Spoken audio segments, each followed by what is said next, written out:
So recently, when I was talking with people in Samnadeepa, I was asking and giving some examples of how to talk to your mind, how to communicate. Well, you were there, so you don't answer the questions. So basically, if we remember that the mind is the wild animal that's been contained and now hopefully being trained, how do you start talking to it? How do you start communicating with it so that it basically does what you tell it to do, not other way around? So how would you talk to it?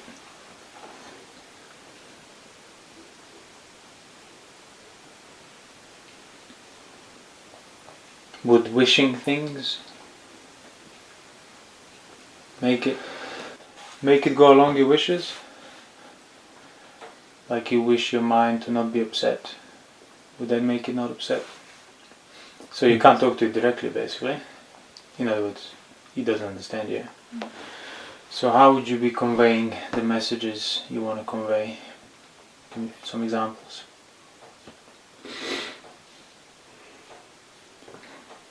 What you kind of let it get into, so to speak. Sorry? What you let it get into, so to speak. So, I mean, yeah, coarsest example is the precepts. You don't let it do that. These things. Yeah. So coarse forms of communication would basically be the precepts already, not letting it. Right. But you can kind of carry that on to, just because it wants... I was thinking about this the other day. I'm not so sure how to put it, but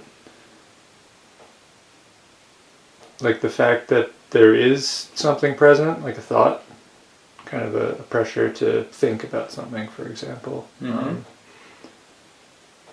That thought is there, but there is the kind of extra step of the mind being able to like you need to basically give it permission to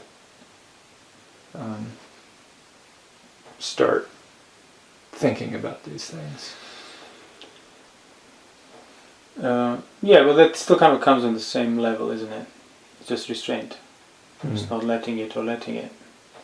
So precept, sense restraint would be forms of indirect communication. So you are broadly, coarsely conveying a certain message. So the mind still doesn't know why. The animal still hasn't learned for itself why it shouldn't be going in those directions, pursuing those pressures. It just knows that it can't go there. So how do you explain to it why? How do you tell a dog? How do you get the dog to prefer to stay rather than to go? Rather than to resist? Well, I mean, you can punish it or you can reward it. I'm just speaking of a dog. I'm not entirely sure how that would translate, but... Well, no, we're speaking about the mind. Right. I just gave an example. It might be more palpable. So how do you punish the mind? How do you reward it? Do you need to punish it? When do you need to punish it? Right, that's where that seems not correct. Well, it's not incorrect. Mm-hmm. It's the same principle. It is an animal that doesn't speak a language.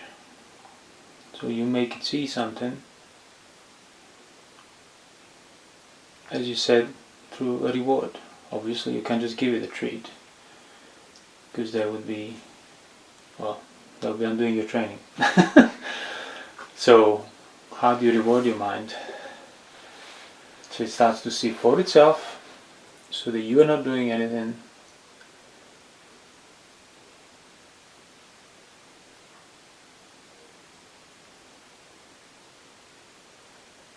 Because the whole point of this, I think we said it before, but it doesn't matter. it's the mind that craves, and you're the one that experiences the results of that pain. Well, mind suffers as well, but it's unaware of it, much like an animal would not have enough self-awareness. So the mind craves, but then you get to pay the price for that with the suffering that's felt. So you can say, oh, I don't want to crave, and I'll let go of craving, but you're not the one doing the craving. You're not holding the craving, because if you were, you would let it go instantly. You would not need the Buddha's teaching to tell you that.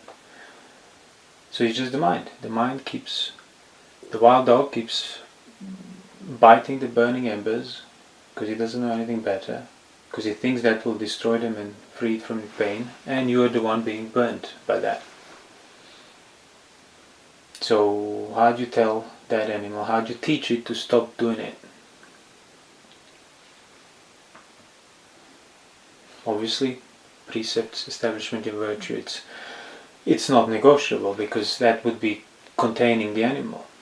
That would be like putting up a fence around, so that at least you know where the animal is, because you're not going to be issuing any commands, right or wrong, if you let the animal loose, if it's gone. Now obviously you have contained it, but if that's all you did, well, it's still not tamed, so it's still going to be, sure, it's probably not going to inflict as much suffering as if somebody who is immoral and not virtuous, but nevertheless, it's still a wild animal. There is still plenty of opportunities within the fenced area to crave, to do stuff, and then you would feel pain on account of it. So you want it to know for itself the craving is bad.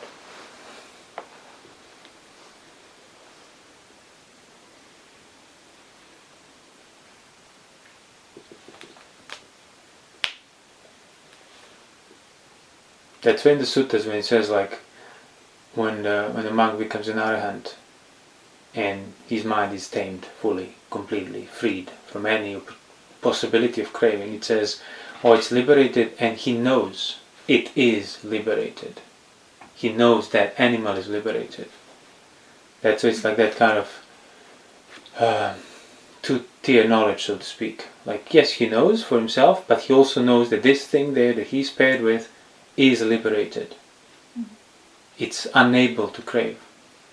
So he cannot have any fear or concern amidst things even that are unpleasant, even death, like, among death he doesn't tremble, because he knows the dog is incapable of doing that ever again. And thus he can never again experience suffering as a result of that.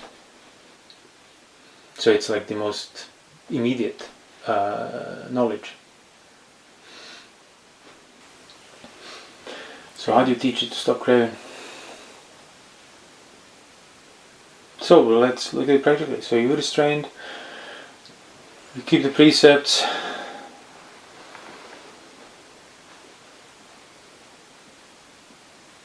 you come across, or you come near the mind, the animal, through your moods, through your feelings, through the pressures. What do you do? What do you tell it then? I mean, you can tell it drop it or whatnot, but that might not necessarily work. So what would be the first thing you would have to do? Say your mind bothers you. So it's something's bothering you. There's pressure, annoyance, ill will. What message are you going to tell your mind? Yeah, keep digging, keep biting this, it will go away then, and we'll both will be free? Or no? What do you say?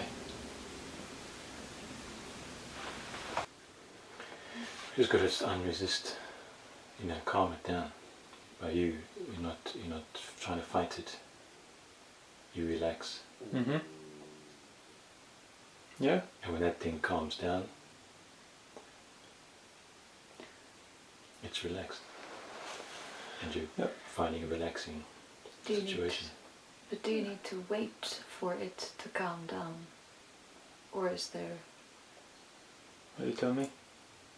No, I don't think there's initially, maybe, you need to just kind of contain it and say, okay, I'm not gonna, like, it's not allowed, don't allow it to think further in this direction, for example. But is it the animal that's thinking?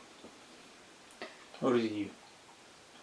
Well, I'm kind of not used to thinking in terms of this, Well, like that's- me and the mind. that's what we're getting used to. Okay. Because obviously, well, there's a reason for that. So, because that is the point. I mean, the Buddha did say, the suttas, that you can be, like, even an outsider can completely experience dispassion towards the body and remove any ownership, but he can't do it towards the mind. Why? Because it has been so close to him for so long, and he's been appropriating for so long. But it's exactly the same thing.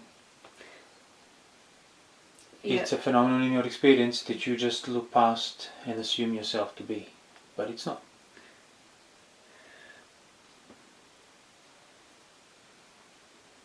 So the original question was, okay, so do you need to wait for Well, I think mind to before we come now down? go to the original question, let's go to what To is the this. mind here and now. So I asked, the other question was basically, so are you doing the thinking, or is the animal doing the thinking? Who's doing the thinking?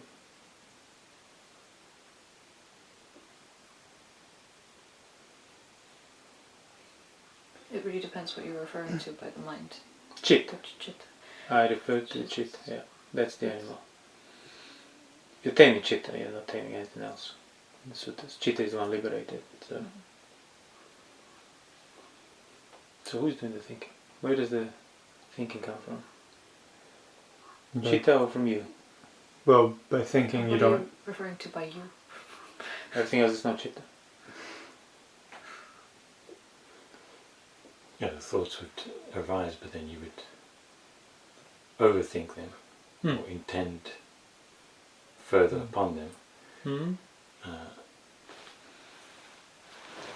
because you don't see the first arising, so to speak, of the phenomenon.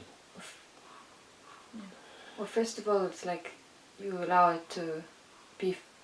You're absorbed with something. Like that's the first thing, and then you think further on account of being already, like, not aware of attending to certain things. Okay, yeah, that's again, say So, like you stop that's that. fine. You would stop that. But it's now, let's say you're acutely pressured.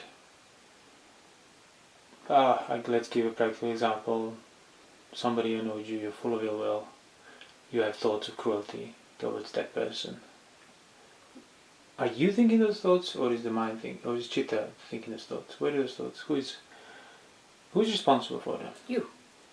So you are. You, fully. So what's the chitta's relationship to that?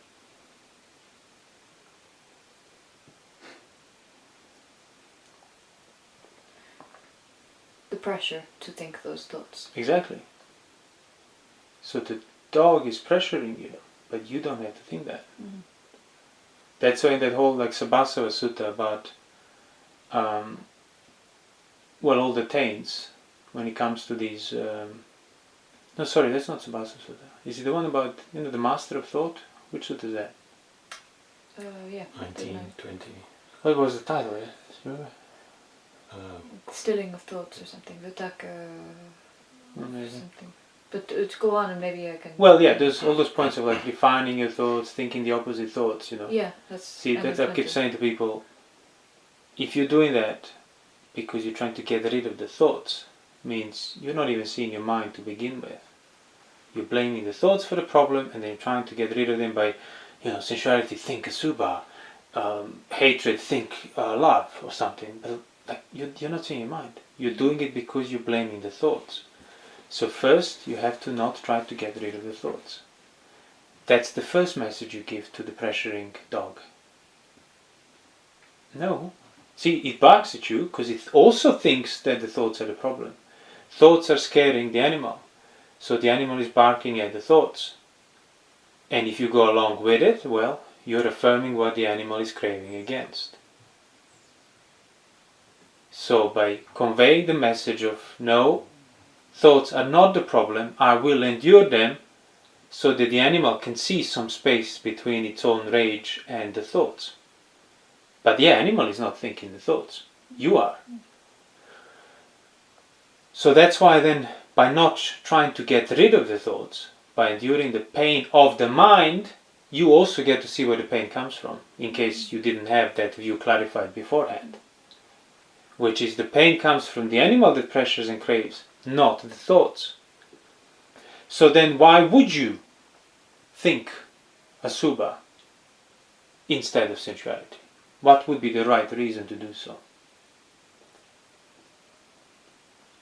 Teach the mind how to not present that, how to teach the mind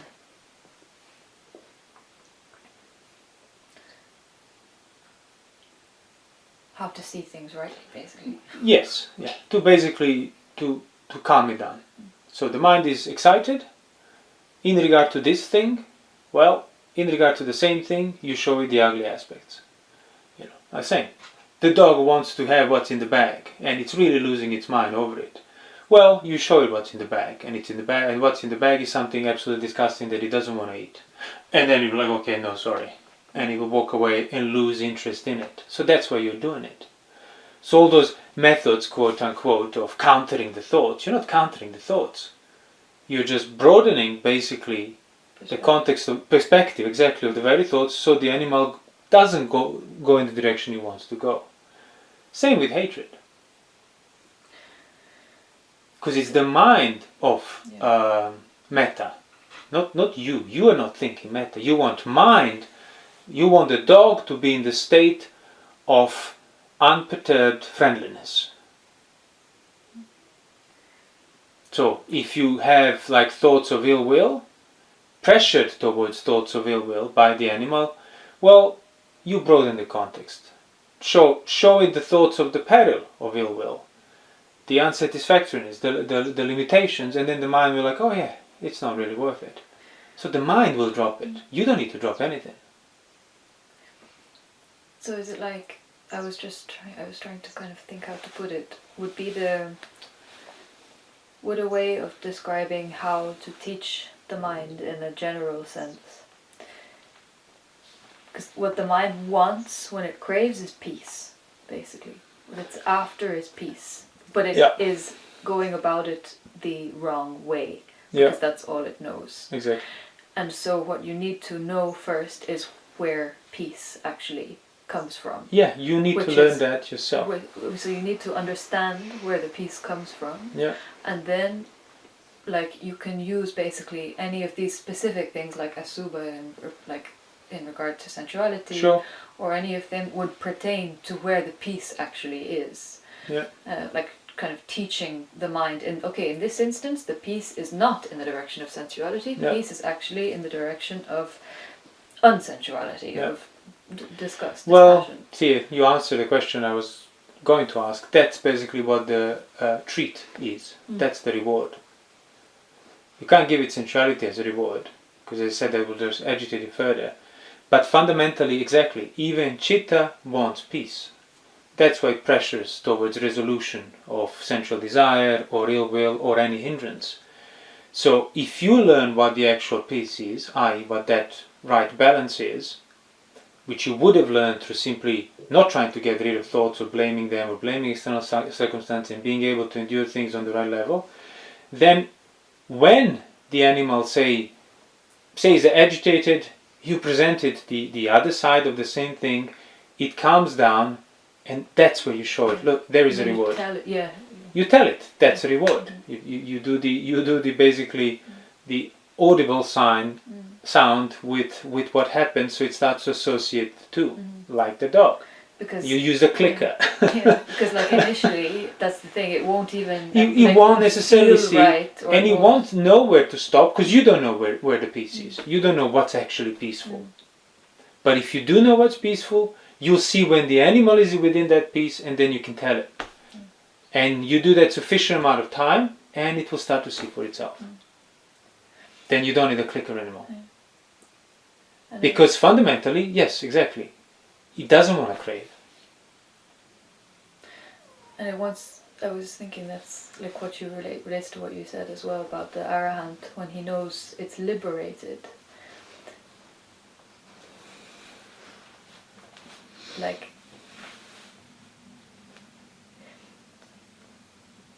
because when you're restraining and everything, it from one point of view you're putting like you're kind of chaining it down and tying it down. Yeah. But really, kind of fundamentally, it's the animal that's chained from the start. Like it's kind of chained in regard to, well, because it craves, it can't help craving.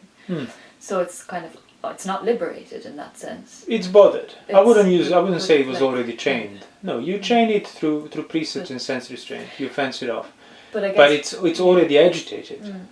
Like the wild elephant, the wild dog, whatever animal you want to use for this contemplation, it's wild. And that's what it means basically. Impulses are controlling it. It acts out of craving, it avoids pain, it seeks pleasure, and it's absolutely oblivious to neutral feeling. So it would be fine if it were not your problem.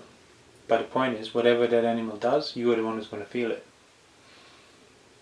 So it's like, so then it is in my best interest and animal's best interest to train it, to teach it how to not crave.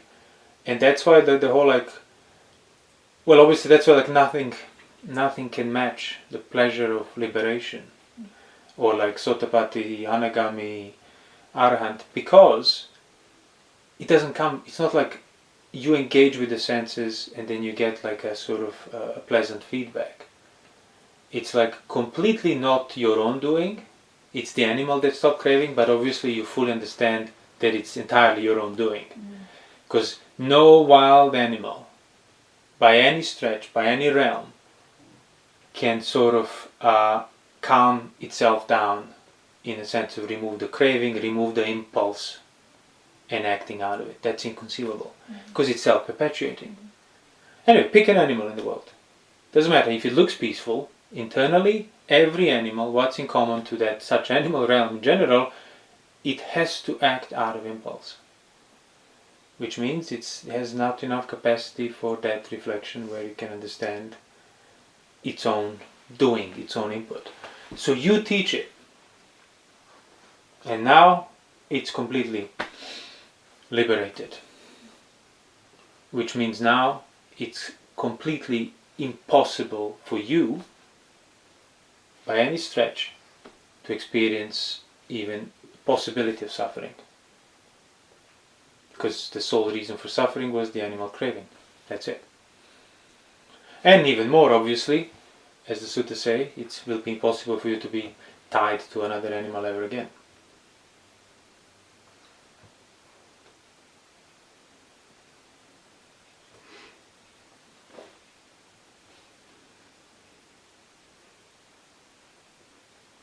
So that's how you reward it. You reward it by thinking thoughts of the factual piece at the right time. Not you can be thinking them blindly as a method, but as with the dog training, the timing is important. That's where you make an association. Could you also say that it's teaching the value of neutral feeling only when neutral feeling arises, not obviously preempting it? But Yes, yeah, well that's what you're setting up a neutral feeling and then clicker comes. through de-agitating the animal, yes, through calming it down, through basically not acting out of the pressure that the animal is putting on you. And then exactly when there is a neutral feeling established, you show that factual recognition. You think it, you recognize it. Because obviously anything you see, smell, taste, touch, and think is what animal experiences. So that's where your responsibility comes in. Oh, if everything is already anatta, then nobody kills, nobody... No, you are doing it.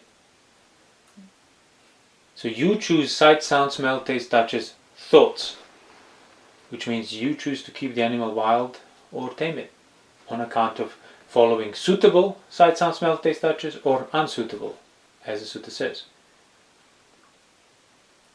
So by thinking factually thoughts of restraint, relinquishment, withdrawal from unwholesome, the benefit of that, you are putting those things in front of an animal. So you are familiarizing it with it.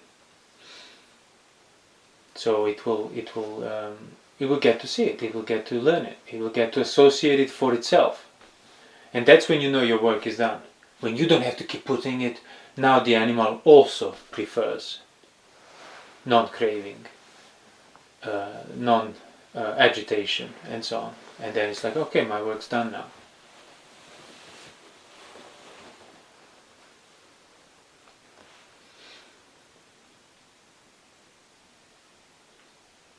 This tendency to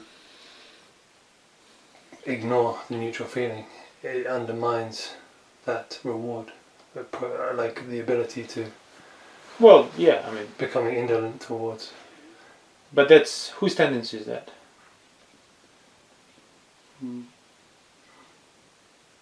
Yours or animals? Mine. Exactly. So, stop ignoring it. Yeah. And that's exactly, you could understand now, on the basis of what we described, how, like, was it, it was Gautami, wasn't it? It was his mother. When she came and asked for a brief instruction to go into the forest for the Vasa, and says, whatever you know it's unsuitable, unwholesome, don't do it, basically. Don't engage with it. Whatever you know it's wholesome, engage with it. It's like, if you stick to that on the level of body, speech, mind, i.e. sight, sound, smell, taste, touches, thoughts, well, it will be highly unlikely, virtually impossible, that the animal is not tamed. Because, see, its wilderness, it needs fuel, it needs maintenance, it needs perpetuation. So, and you are doing it through carelessly attending to unsuitable sight, sound, smell, taste, touches, thoughts. So if you stop carelessly attending to those things, and whenever those things pop up out of your own mental habits, well, you don't lose the context, you don't lose yoniso manasikara, you broaden the context by presenting the bigger picture, and then the animal starts to learn, oh, whenever it's this. Thus, it calms down, it stops craving, and you will know when it stops craving. You will know when the dog listens to you. Like, you don't need to, how does this happen now? Let me psychologize about it.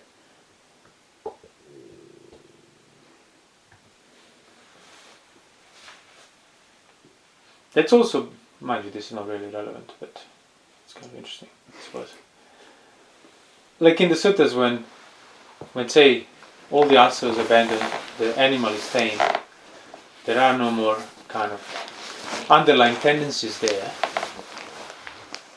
When it says, like, if he were to direct his mind towards the memory of the previous lives, and if there is an opening, he will remember it. He's not doing the remembering. You are not doing that. You just tell your mind to go and fetch. It's the same with any memory. And the dog just goes and runs, and you wait, and comes back after, and it fetched some memorabilia that now you remember. Exactly. It's the same with any memory. So people already deep down can have a hint of the animal that's not their doing, so to speak. How do you remember? So remembering, like, what I ate today. Well, yeah, how do you remember it? Try to remember something that you haven't already thought before you said it. Try to remember something. What I ate yesterday. What did you know? What did you do 10 years ago? Just remember it. Yeah. Did you come up with the memory, or did you just sort of 10 years ago, and then the memory was presented to you? Yeah, exactly. Every single time, especially when you can't remember something, and you're trying. That's when you realize how much it's not your doing. And then, if you try too hard, that becomes a thing now that's obstructing the animal from action. And it's like, no, I have to untry a bit, and then you remember. In other words, then the animal remembers it for you. So, who is that you I keep talking about? So we've determined the animal is what chitta is. Who is this you that is responsible for what you feed to the animal, what you present it with?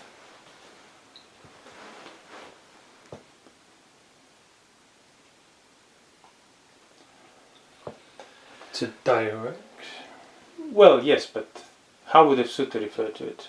What would the sutta call that?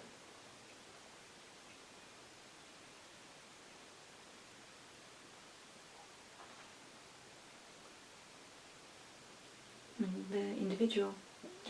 Individual would be, exactly, it would be like the collection, say, of all of it. Sight, sound, smell, taste, touches, thoughts. But this specific sense of you, I am, your point of view, what is that in terms of the sutta classifications and terminology? What would the closest thing to that be? 5 clinging aggregates. Mm-mm.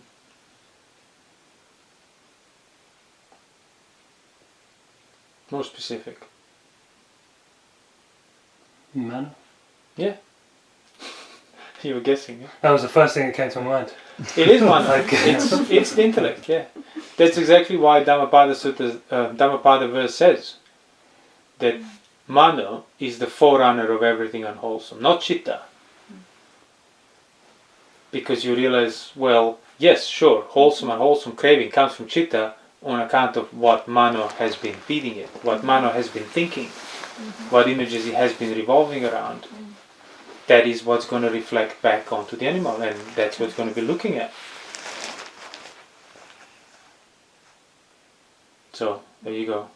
Finally, the difference between chitta and mano has been cleared. So, Once and for all. Once and for all, yeah, exactly. Okay.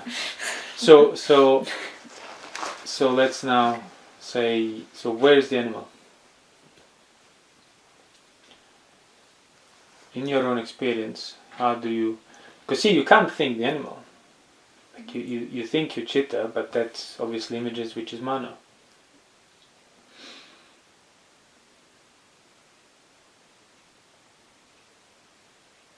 So, how do you relate? How do you reveal? How do you connect with the animal? Where do you look for it? Mood. Mood. Okay, but see, the mood is something you're perceiving. Being aware of the general attitude in regard to whatever you are attending to or doing. And where would that be? How would you be aware of the general attitude?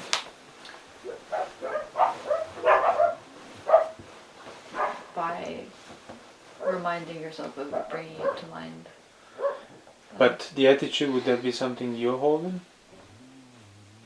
No, that's why I'm saying it would be how you would relate to the chitta, because it's something that is on the level of chitta. The attitude. Give me some examples of the attitude. Any craving, any greed in. Well, yes, theoretically, any craving, any greed is in Yeah. chitta, but I'm asking where do you find that chitta? Attitude of Resistance. You're saying in the back, and where do you find it? In the back? Where's your mind? So what I'm asking is, say somebody asks you, how do I find my mind? How do I reveal it? Because obviously if you think it, it's the thoughts you're thinking. So attitude, yes, but attitude. How do I contemplate attitude? How do I reveal my mind on account of an attitude? I think Is there a more direct way? In other words, that's what I'm... okay. where the kind of discomfort is, in a way. Not like, obviously that needs some clarification, but So what the feeling is. Yeah. So what's felt.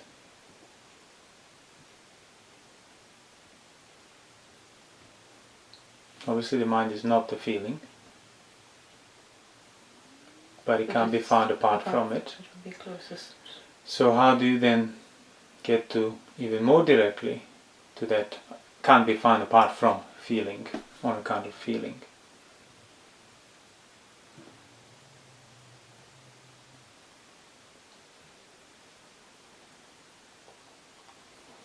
Physicality. Yeah, in a way, yeah.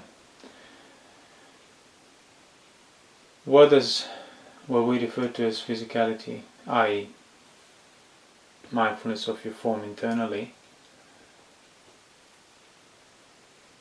what does that do?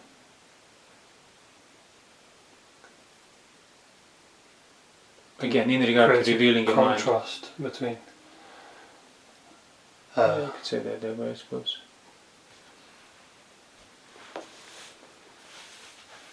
So then if you have, say if you have physicality, like mindfulness of the body internally, mindfulness of that physicality internally, and feeling,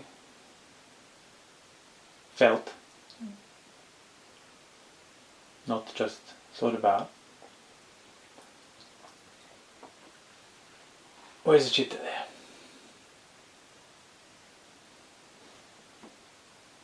Between. Between what? In that relationship. Well, yeah, I mean. The fact that there is a relationship. Well, what does?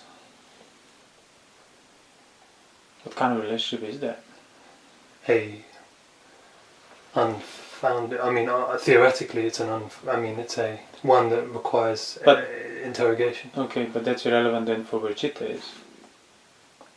So what part of the relationship is relevant for where chitta is? So your physicality and your feeling can help you discern peripherally, because you can't think it directly, chitta. On account of what do you discern that?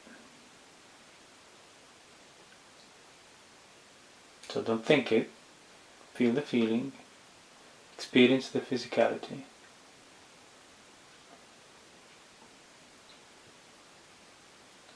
Are you referring to resistance? No. No. Okay, I didn't think Well, so. I mean, didn't think so, but you could. there could be you another have been, approach, yeah. But no, I'm not. Say it is a neutral feeling, you're not resisting anything. Where is chitta there? So like now, as we're talking about it, experiencing the physicality internally, feeling the feeling, what else is there? Not theoretically, what else is there specifically in your experience? Is there something else? What type of feeling is it?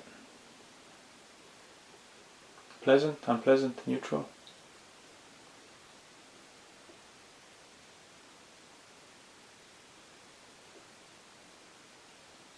So But intention. Sorry? Intention. Well, yes, it is intention, but I want people to come to that conclusion in their own description in the words. So, if physicality reveals, or basically experiencing physicality internally resets you into your situation, the general experience as a whole, the framework of it, where you can't be outside of the present moment, quote unquote. Feeling, being felt,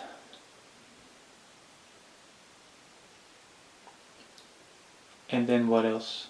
What else are you having there? Pressure towards. Okay, so why is the pressure there? Towards what? On account of what?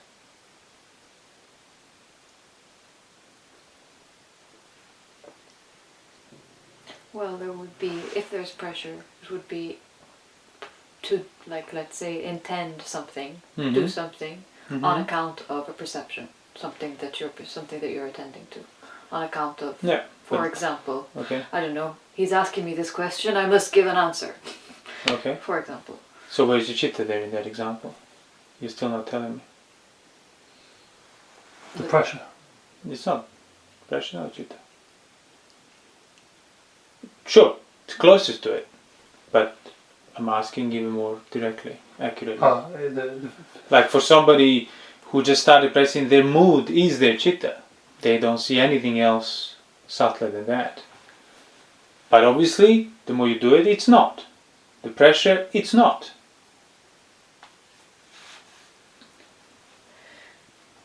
So how do you see that which is invisible?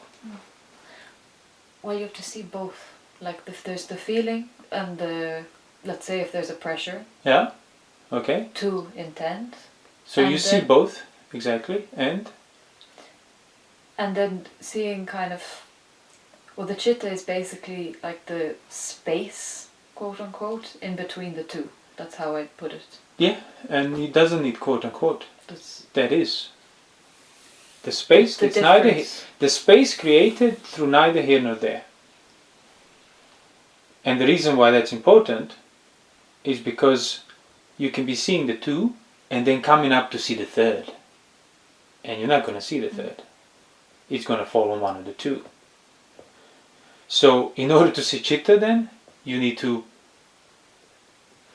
undo maybe 50, 60, maybe 80% of your craving to see the chitta in order to see it. It depends. Depends how strongly you want to see chitta.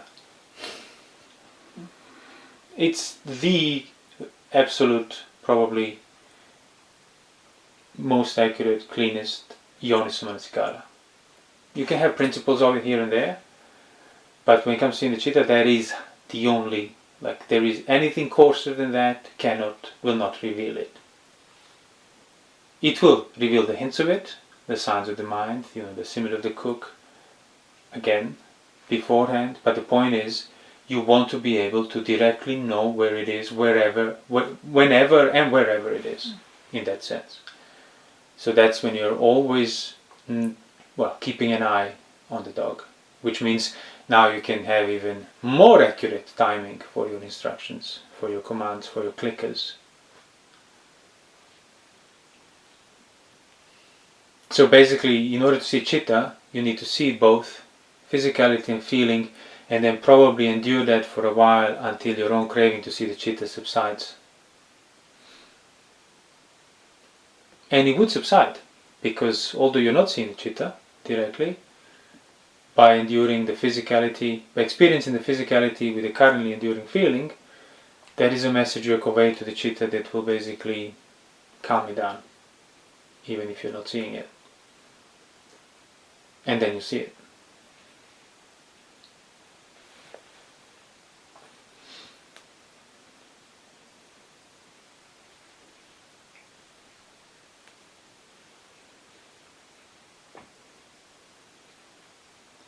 Could we speak a little bit more about the physicality? I think I've been overthinking that these past few days. So what's your body posture now? Sitting. You didn't have to stand up to tell me that. No. Is there an internally felt fact of that seated body? Yeah. There is the fact that I'm sitting. But internally, internal sense of it. Like, on the inside, let's say that, on the inside. Right. But when that fact that I'm sitting... Sorry? Like the fact that I'm sitting would almost... It's not the fact that you're sitting. It's the internal fact of your sitting.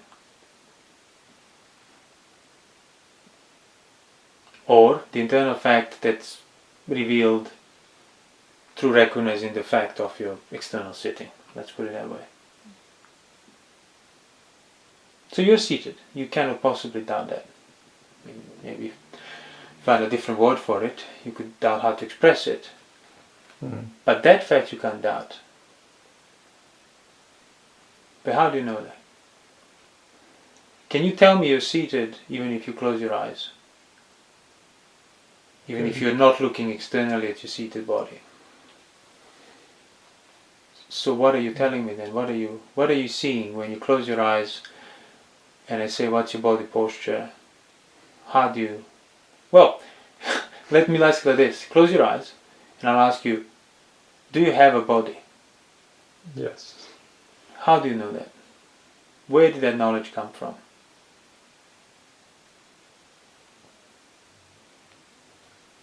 So it's just there. I guess just Yeah. something that I remember. Well, So to speak. you remembered it? Where was it before you were remembering it? Was it elsewhere? Well, no. Can it was be just elsewhere? There. Can it be anywhere else but right there?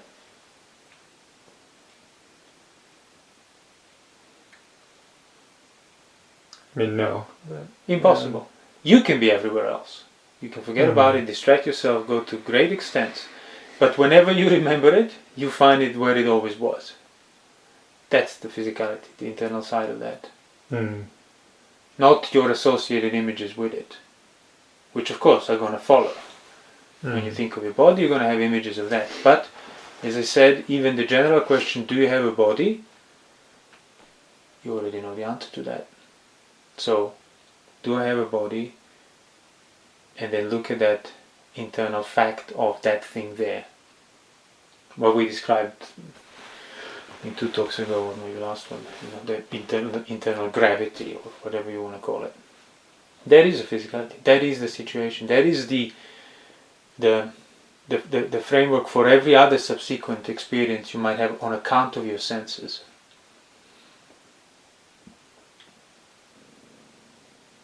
It's kind of the being embodied, so to speak. That's kind of, Sure. Yeah, you can say it that way. Yeah.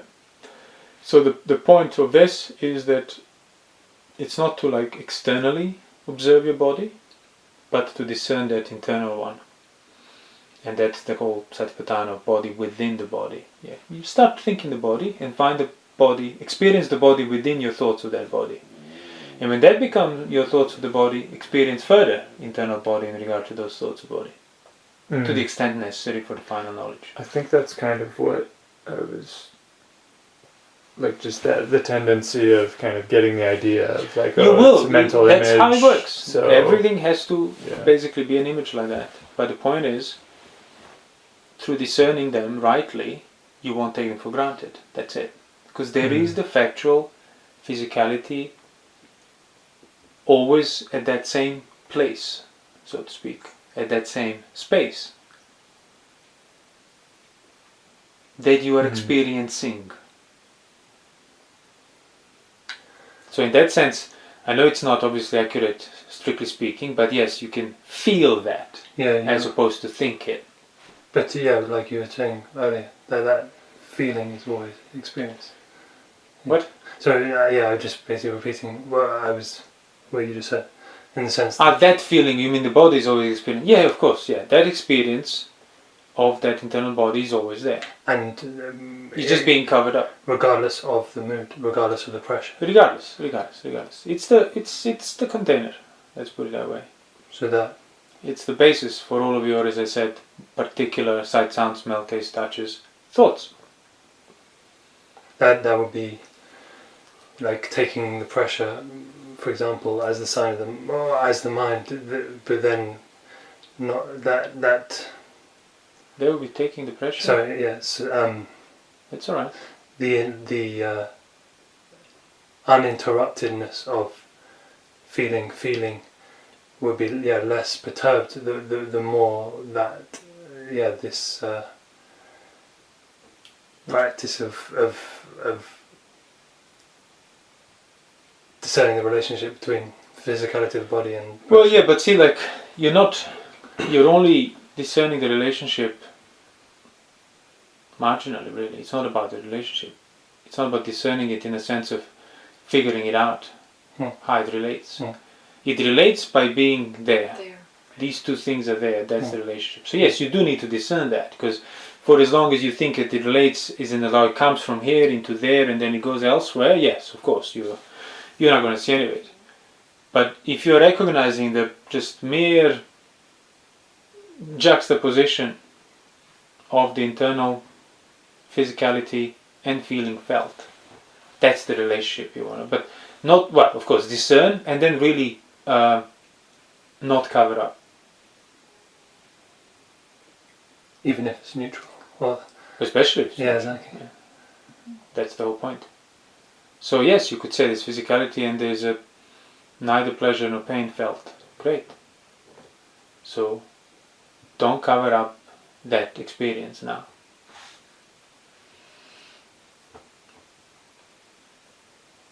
And that's, what I was saying before. And then if you have thoughts, okay, but where's my chitta? Include that in the experience of those two things. Don't give into it and try to resolve it. You're closer to resolution by not acting out of that craving than by acting out of it. But of course, it was that very craving that brought you there. If you didn't crave to see the chitta, if you were not pressured towards it, if you did not generate a desire to do so, well, you would have not discerned the relationship between the internal physicality and feeling.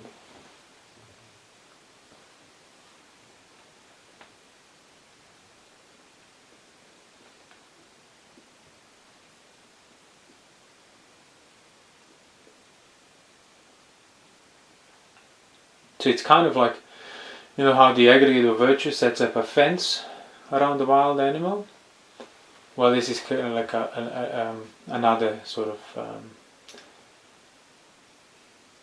layer to it. So you might not know at times where my mind is, or discern it peripherally correctly, but you know physicality and the feeling, so you know, well, it has to be within that space. That's why the space was relevant. Cannot be outside of this. Impossible. In the same sense, well, I don't know where my moods come from and what they are and how they act and how they pressure me, but I know they cannot pressure me on account of household life, they cannot pressure me on account of sensuality, ill will, of this coarse nature in terms of the precepts. They cannot, because those things have been abandoned.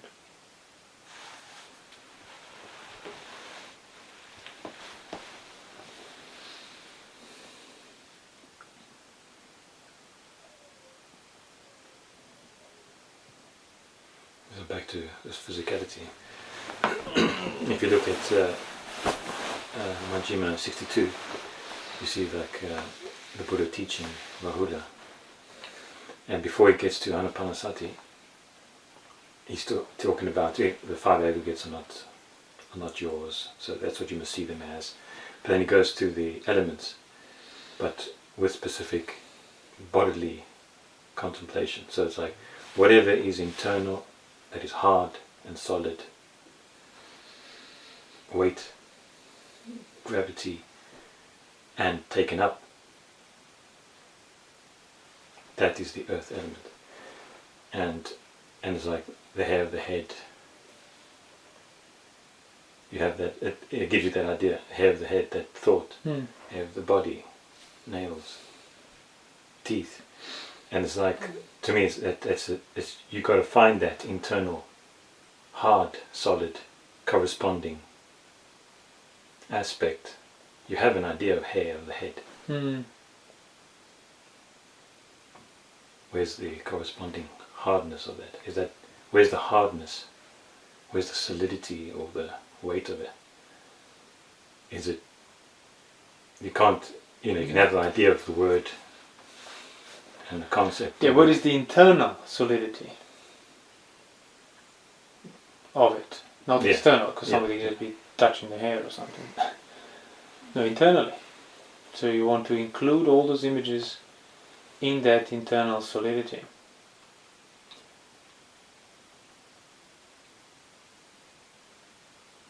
And why is that important?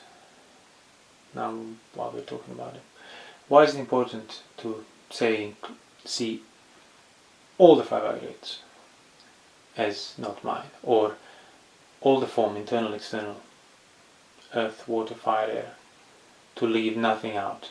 Why is that important, to include it in that relationship of physicality felt?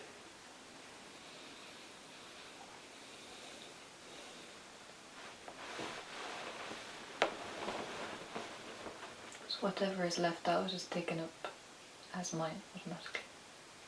But in terms of what we've been talking about, chitta, why is it relevant for that? Yes, of course, taking his Yeah. mind, but in terms of this whole talk, why is it relevant to include everything? Wait, to include it all within the relationship? Or Yeah. just, yeah. Well, the relationship established, as I said, and then whatever is left out, you realize cannot be left out. Mm. So then you are intentionally unleaving it out by bringing it up on the basis of physicality felt.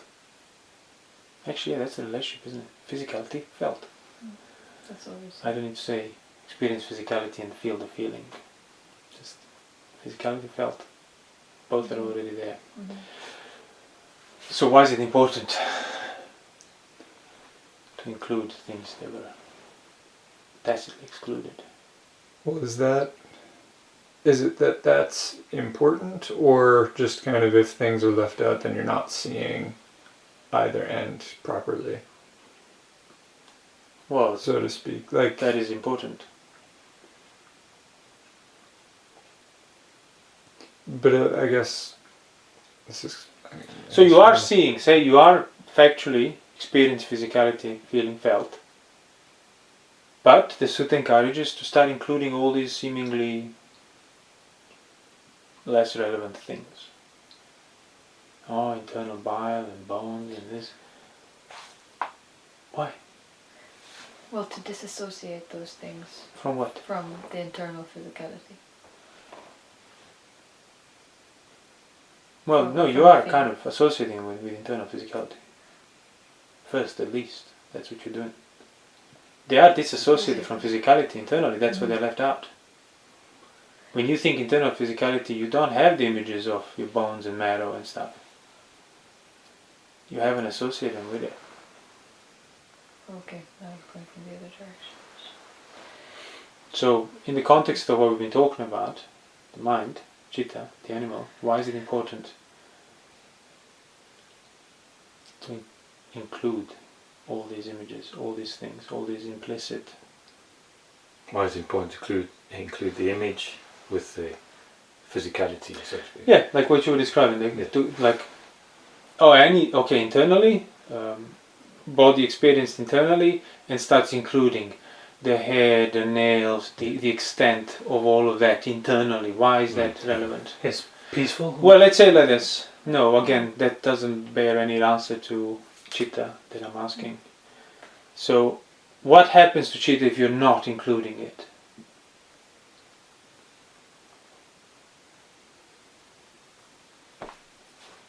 So if these things are not included, how does that affect chitta?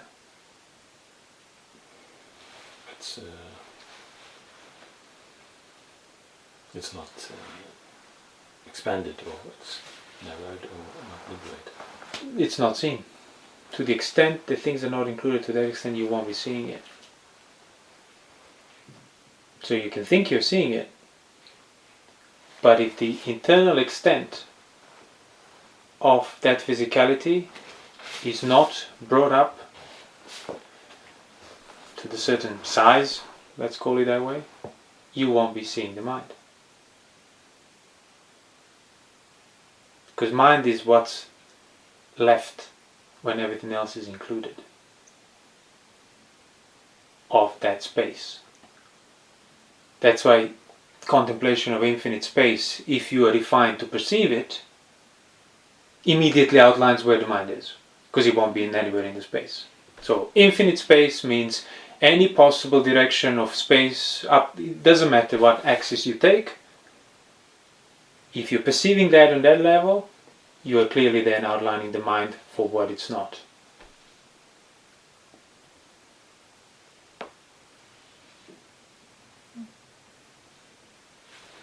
Obviously, as I said, for somebody who just starts practicing, becoming aware of their own thoughts, including them as real phenomena, everything else not that will be the chitta. But yeah, chitta has obviously proliferated through your own lack of discernment. That's the point. And for as long as chitta is not clearly outlined internally through what it is not, there's going to still be an underlying tendency to fall into the assumption that the pressure came from here or there or this or that. That's the connection. By the way, Chitta can't enter your mano and your world. Animal is animal, you are you. But through not fully delineating that, not fully understanding clearly that difference in those two domains, one is invisible domain of the animal, that's how you basically yourself assume, project pressure coming out of the thoughts or this or that pertains to you, not the animal.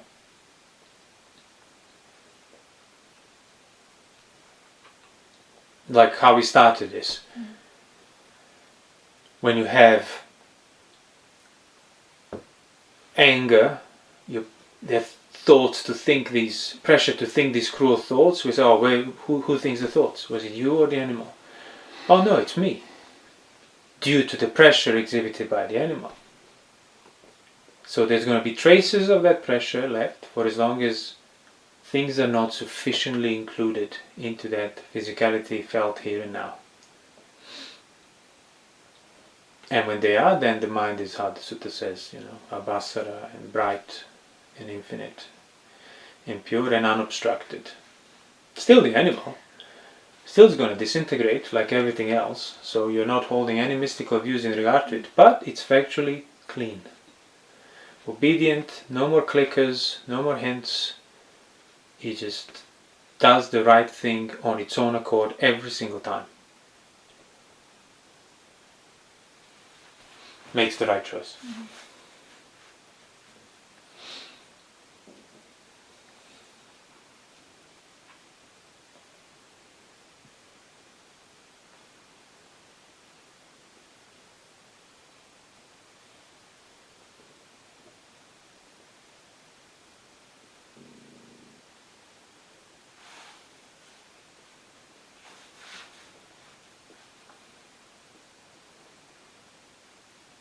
And how would you know, practically speaking, not from the Arahant's point of view, how would you know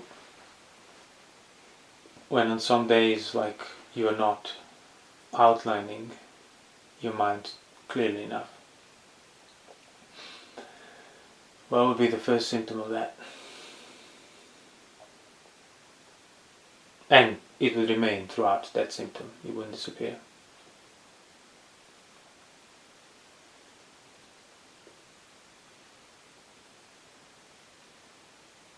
Hint, we spoke about it in the last two talks. Suffering. Yeah, of course, but more practically. Resistance, yeah. Of course, suffering, yes, but okay, so I suffer thus, I resist. Fighting. The fight. Well, fight comes out of it. Fight comes out of resistance. So, why is it important for you, for your mano, to give up resistance? Again, in the context of citta that we speak about. Because it's not going to calm it down. It's not. Well, exactly. You just punish. Exactly. You can be telling it what you want, but if the dog sees that you are the one resisting it, well, then of course it will continue doing its own resisting and craving against it. Yeah, so you don't add more of the same, basically. Yeah. So you practicing the unresisting of resistance in regard to what's felt is another way of talking to your mind. However coarsely you might be doing that, you realize, it's already conveying the same message that I might be doing, in the future on a more subtler level. It doesn't matter.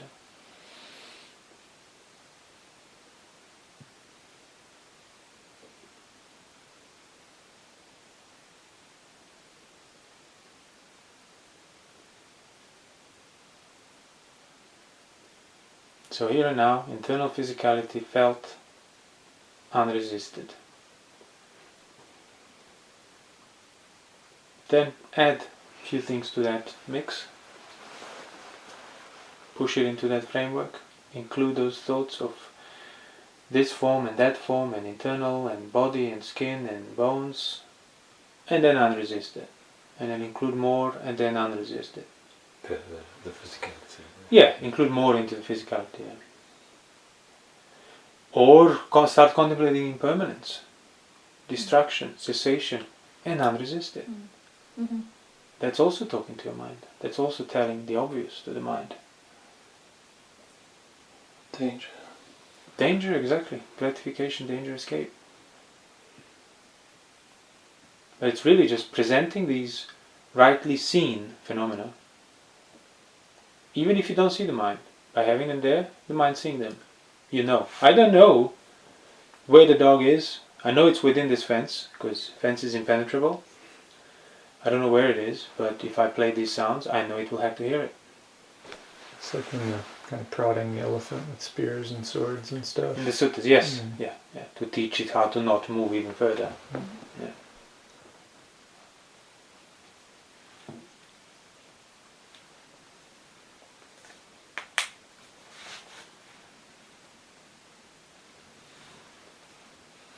I was thinking that could also be, like we were talking a couple of talks ago, how do you gladden the mind? And that actually, maybe it's somewhat less direct, but I think bringing up, like, for example, things like concrete things that would represent impermanence, for example, and I'm resisting that. It's kind of how to gladden it further, basically. It becomes, you see. Well, imagine like you're with a dog, and there is a factually agitating sight for both you and the dog, and the dog is just barking and losing it. So you can't remove the sight. You can't even tell to a dog that actually there is no danger because it's already agitated. So you just sort of pat it and show it physically that you are calm. And then the dog will calm down.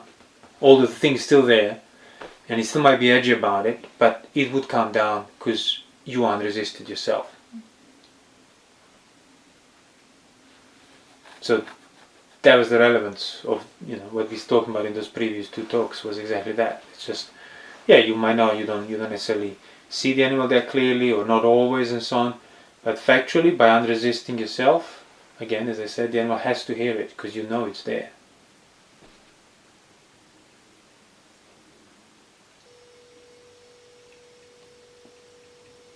I think in one of the older videos you were talking about just this kind of, I think it was in the context of this kind of overthinking, like, oh, what is the body? And you just said it is just like the actual body there. At least that's how I remember it. It does seem like that's kind of a pretty concrete way of just cutting through the. I mean, of course, you can take that in whatever whichever would way. sort of help the person. Yeah, exactly. Yeah. But the point is to look for it, and you realize, oh, I find it not by finding it, but by uncovering it because it's already there. Right, and you're not making it. Right. So there's a sense of touch. Well, start with a sense of touch, but then you have to look past it. That's the closest, and then so as you can see, like bodily sensations. Sure. But that's the. But really, it's not really closer to the internal body. Internal body is the salayatana. Yeah, as sights are. Yeah, exactly. Yeah. Smells. Smells are already Body touching sense. it. Sounds are already landing on it. That's It's exactly. not. It's not more closer. It's just that people approach the body through the external images of it. So then, see, what I think my body is, it's this thing here, and inside of that is these sensations and touches. Thus, that must be more of the body. But that's already completely upside down. Like the whole idea of external, it's on account of you already experiencing that physicality here and now, that internally. That's the framework for anything, whether it's internal or whether it's external or then internal again.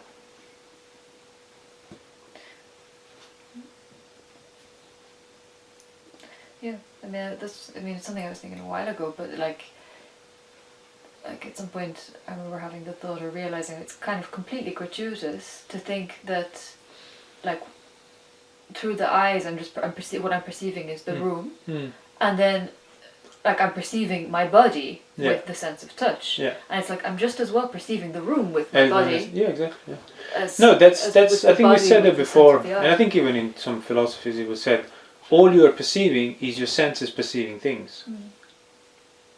So the space revealed with your eyes is secondary to your experience of eyes seeing space revealed objects. But yeah, the mind's through the default desire, non-restraint. Well, not even, as I said, not even recognizing thoughts and images to be real as such, not seeing them as phenomena. That's how you then proliferate further into that space, and then that space externally that you perceive becomes a reference point back onto you or on you or externally, and then we're all equal, filling out this space. But all of that secondarily proliferated experience. What your experience is sight, sounds. Well, what your experience is eyes, ears, nose, tongue, body, mind, perceiving sight, sound, smell, taste, touches, thoughts. You do not have access to the sense objects. So that's what I kind of meant earlier when I think, because I thought when you were asking about like including the, so I was wondering about clarifying this anyway, so that's why I'm, the specific, I don't know, organs, like I don't know, the hair on the head or because I think what I thought you were referring to was, let's say for example, you kind of start with these kind of like vague ideas or perceptions, and they would be kind of tactile perceptions, like say I don't know, perception of feet or of knees or whatever.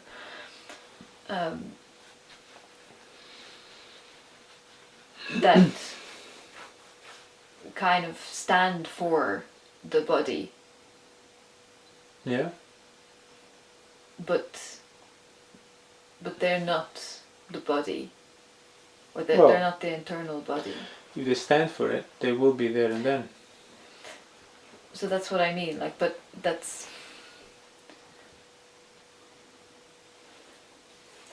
I don't know. It seems to me that they stand for it basically by not being kind of fully discerned, or not being clearly discerned as images. Because like if I look at them, basically, I and I'm kind of saying that practically. I'm not sort of. This is not. It's like well, actually, it can't.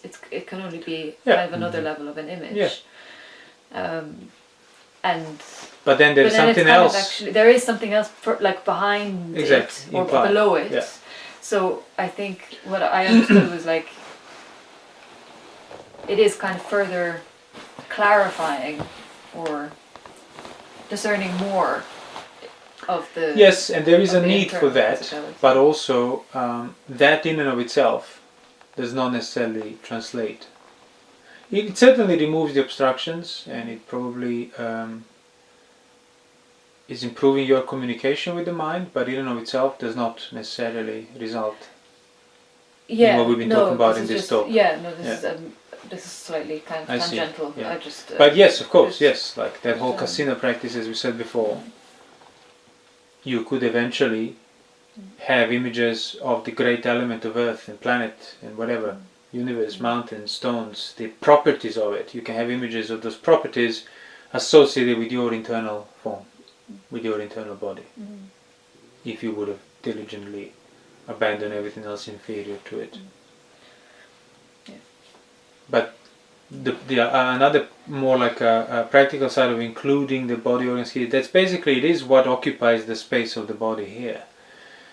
You just leave it out. And you judge, as I said, the space of the body by the space of your perception, so to speak. But if you recognize, well, the space of the body, space of the perception, space is there, and it's fully occupied to the brim. Besides sight, sound, smell, taste, touches, images of what constitutes sight, sound, smell, taste, touches, there is nothing in and out left in anymore. Okay.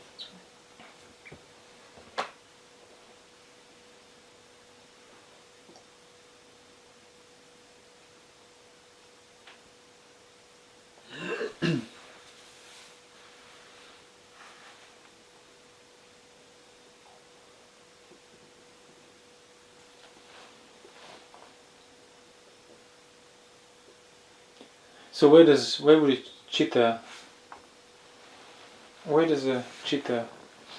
correspond to, approximately, in terms of that space that your body occupies? Where would you place your chitta?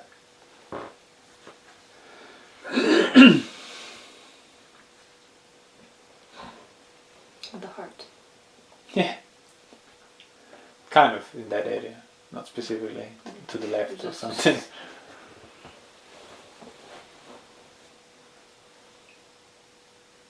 Why? Well, who knows? It's irrelevant.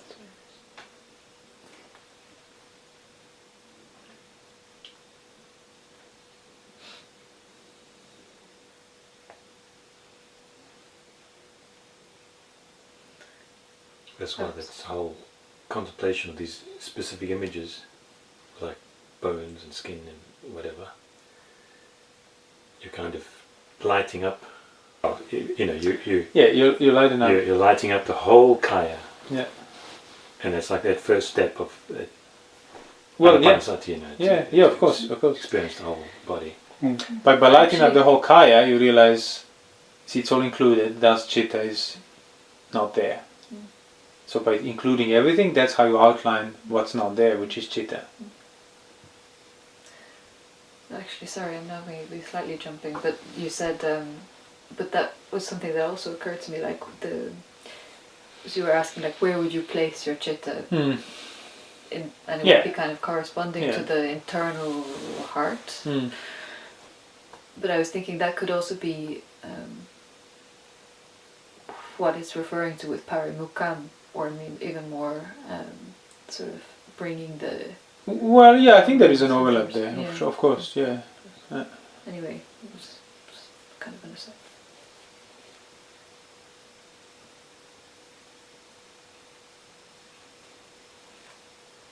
But yes, there are certain convergence points of your own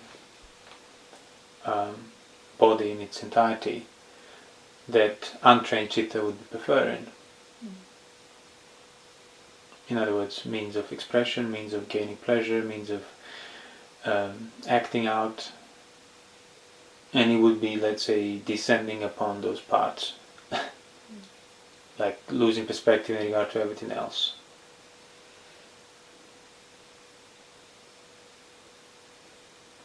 It's like, I don't know, like violent people have that expression, like, oh, these hands have a mind of their own.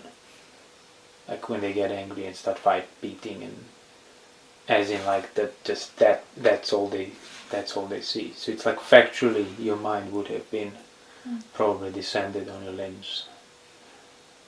Or sexuality wise, your groin, speech, your mouth, things that are factually taken up. So by practicing untaking up, unresisting, from your point of view, not making chitta to do it, you unresisting those convergence points sends a message to chitta.